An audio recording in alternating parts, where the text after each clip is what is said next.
Grade 6, Filipino, first summative test for Term 1. Number 1. Alin ang pangunahing paksa ng tulang pambata na tinalakay sa unang linggo?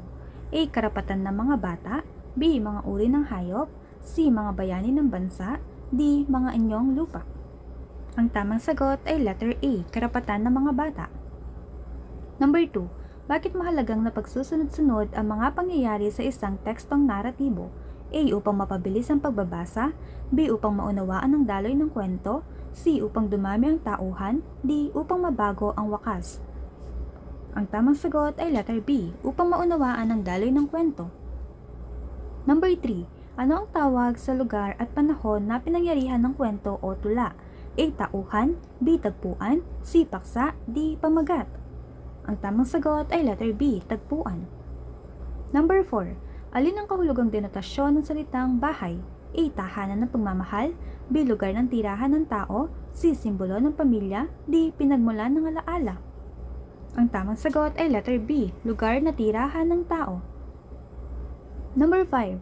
Sa pangungusap na si Ana ay bituin sa kanilang klase, ano ang konotasyon ng salitang bituin?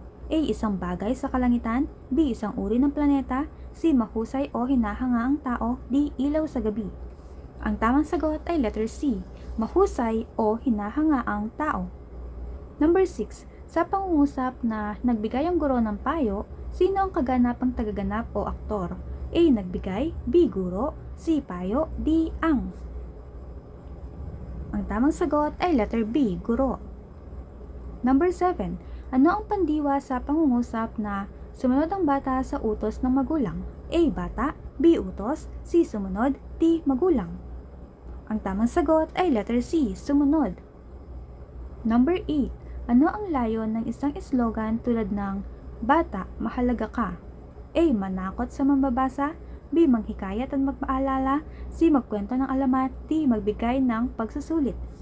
Ang tamang sagot ay letter B. Maghikayat or manghikayat at magpaalala. Number 9. Ano ang tinutukoy ng tono sa tekstong multimedia? A. Haba ng video.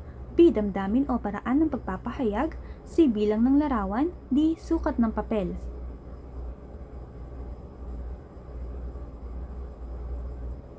Ang tamang sagot ay letter B. Damdamin o paraan ng pagpapahayag. Number 10. Alin sa mga sumusunod ang halimbawa ng tekstong multimedia? A. Poster na may larawan at salita. B. Simpleng lapis. C. Bakanting papel. D. Mesa sa silid. Ang tamang sagot ay letter E. Poster na may larawan at salita. Number 11. Ano ang tekstong naratibo na inilalarawan ang pangyayari sa entablado at may dialogo? A. Sanaysay. B. Dula. C. Balita. D. Tala-arawan. Ang tamang sagot ay letter B. Dula. Number 12. Sa dulang Ibong Adarna, ano ang tanging luna sa sakit ng hari? A. Gintong singsing. B. Awit ng Ibong Adarna. C. Tubig mula sa dagat. D. Bulaklak sa hardin. Ang tamang sagot ay letter B. Awit ng Ibong Adarna. Number 13. Alin ang kahulugang konotasyon ng salitang ahas kapag ginamit sa tao? A. Hayop na gumagapang. B. Taong taksil o traidor. C. Hayop sa kagubatan. D. Uri ng reptilya. Ang tamang sagot ay letter B. Taong taksil o traidor. Number 14. Bakit mahalaga ang angkop na diksyon sa pagpapahayag? A. Upang maging mahaba ang pangungusap. B. Upang maging malinaw at angkop ang mensahe. C. Upang mawala ang paksa. D. Upang hindi na kailangan ang bantas. Ang tamang sagot ay letter B. Upang maging malinaw at angkop ang mensahe. Number 15. Alin ang halimbawa ng pangungusap na walang paksa? A. Si Lito ay nag-aaral. B. Ang guro ay nagtuturo. C. Umuulan. D. Naglaro ang mga bata. Ang tamang sagot ay letter C. Umuulan. Number 16. Ano ang ibig sabihin ng realidad? A. Mga bagay na likha ng imahinasyon. B. Mga pangyayaring totoo at maaaring mangyari. C. Mga tauhang may kapangyarihan. D. Mga kwentong imposible.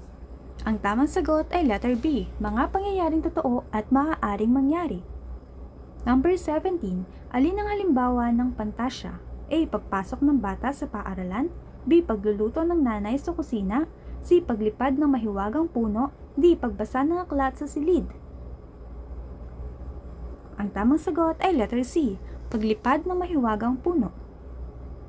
Number 18. Anong uri ng graph ang pabilog ang hugis at nagpapakita ng bahagi ng kabuuan? A. Bar graph, B. Line graph, C. Pie graph, D. Picture graph. Ang tamang sagot ay letter C. Pie graph. Number 19. Paano nakatutulong ang icons at larawan sa tekstong multimedia? A. Pinapalabo nito ang mensahe, B. Tumutulong itong maunawaan ang impormasyon, C. Pinapalitan nito ang lahat ng salita, D. Ginagawa nitong walang layo ng teksto. Ang tamang sagot ay letter B. Tumutulong itong maunawaan ang impormasyon. Number 20. Alin ang pinakamainam na paraan upang maunawaan ang tekstong naratibo at multimedia? A. Tignan lamang ang larawan, B. Basahin, suriin ang salita, tono, layon at biswal na elemento, C. Hulaan ang sagot ng hindi nagbabasa, D. Alisin ang mahalagang detalye. Ang tamang sagot ay letter B. Basahin, suriin ang salita, tono, layon at biswal na elemento.